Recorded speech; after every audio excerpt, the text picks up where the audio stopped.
అండి, welcome to my aunty's మనప kitchen. ఇవాళ మనము రా మ్యాంగో జామ్ చేసుకుందామండి.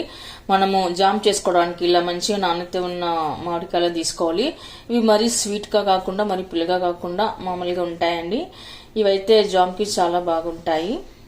మనము ఈ కాయలకి చెక్కు తీసి తురిమి పెట్టుకోవాలి. నేను ఇక్కడ 2 మామిడికాయలు తురిమి పెట్టుకున్నానండి. 1 కప్పు వరకు మామిడికాయ తురుము అయింది. అలాగే 1 కప్పు వరకు మనం బెల్లం కూడా తీసుకోవాలి. ఇప్పుడు మనం ఒక మిక్సీ జార్లోకి బెల్లాన్ని వేసి పొడి చేసుకోవాలి. అలాగే 3 ఇలాచి, బాదం పప్పు, జీడిపప్పు, మీ దగ్గర ఏ డ్రై ఫ్రూట్స్ ఉన్నా సరే వేసుకోవచ్చు. మనం వీటిని ఫైన్గా పౌడర్ చేసి పెట్టుకుందాము.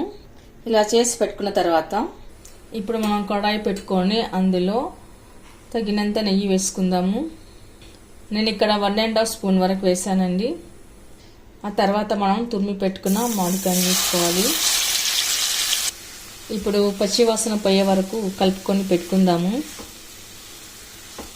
కలిపి పెట్టిన తర్వాత మనం తురిమి పెట్టుకున్న బెల్లాన్ని వేసుకోవాలి.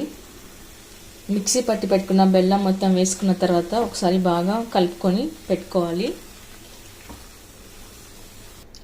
ఆ తర్వాత మనము బెల్లం అంతా కరిగి దగ్గర పడే వరకు ఉడికించుకొని పెట్టుకోవాలి. ఇప్పుడు మనం ఇలా ఉడికించి పెట్టుకున్న తర్వాత కొద్దిగా పెప్పర్ పౌడర్ వేసుకుందామండి, మిరియాల పౌడర్. ఇది వేసుకోవడం వల్ల కాస్త తీయగా పుల్లగా కారంగా చాలా బాగుంటుంది జాము. మధ్య మధ్యలో అక్కడక్కడ జీడిపప్పు పలుకులు తగులుతుంటే చాలా టేస్ట్గా చాలా బాగుంటాయండి. ఇప్పుడు కొద్దిగా కేసరి కలర్ వేసుకుందాము. మీకు ఇష్టమైతే వేసుకోండి, లేదా స్కిప్ చేయవచ్చు.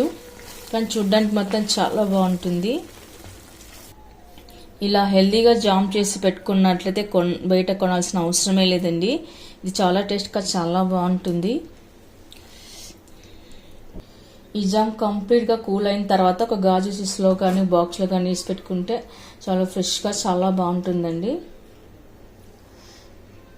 ఇప్పుడు ఒక బౌల్లోకి వేసి పెట్టుకుందాము.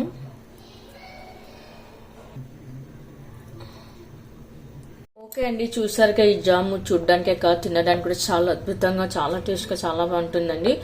మరి మీకు కనుక ఈ వీడియో నచ్చినట్లయితే మీరు కూడా ఒకసారి ట్రై చేయండి. మీకు ఎలా కుదిరిందో కామెంట్స్లో పెట్టండి, లైక్ చేయండి, షేర్ చేయండి.